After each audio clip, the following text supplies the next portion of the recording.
ব্যবসায়িক নথিজাল ও পর্ণ তারকাকে ঘুষ দেওয়ার মামলায় নিঃশর্ত মুক্তি পেলেন যুক্তরাষ্ট্রের নবনির্বাচিত মার্কিন প্রেসিডেন্ট ডোনাল্ড ট্রাম্প। আগামী 20 জানুয়ারি প্রথম দণ্ডিত ব্যক্তি হিসেবে প্রেসিডেন্টের শপথ নেবেন ট্রাম্প। বিস্তারিত রাইহান মুন্সির ডেস্ক রিপোর্টে। ফ্লোরিডার মার এ লাগো থেকে নিজের আইনজীবীকে সঙ্গে নিয়ে ভিডিও কলের মাধ্যমে আদালতের শুনানিতে হাজিরা দেন ডোনাল্ড ট্রাম্প। 2016 সালে যুক্তরাষ্ট্রের প্রেসিডেন্ট নির্বাচনের আগে যৌন সম্পর্কের বিষয়ে চুপ থাকতে পর্ন তারকা স্টর্মি ড্যানিয়েলসকে $1,30,000 ঘুষ দেন ট্রাম্প। এরপর বিষয়টি ধামাচাপা দিতে ব্যবসায়িক রেকর্ডস নিয়ে মিথ্যা তথ্য দেয়ায় 34টি অভিযোগে দোষী সাব্যস্ত হন তিনি। আপনি কি হার্টের সমস্যা নিয়ে দুশ্চিন্তাগ্রস্ত? স্বল্প খরচে হার্টকে ভালো রাখার সহজ উপায় মাতৃভূমি হার্ট কেয়ারে।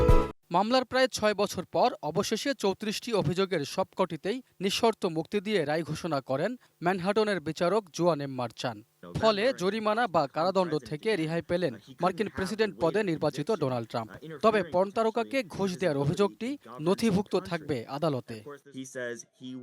এদিকে এই দণ্ডের মাধ্যমে আইন সবার জন্য সমান এমন বার্তা দেয়া হয়েছে বলে জানান বিচারক মার্চান। আগামী 20 জানুয়ারি আনুষ্ঠানিকভাবে প্রেসিডেন্ট হিসেবে শপথ নেবেন ট্রাম্প।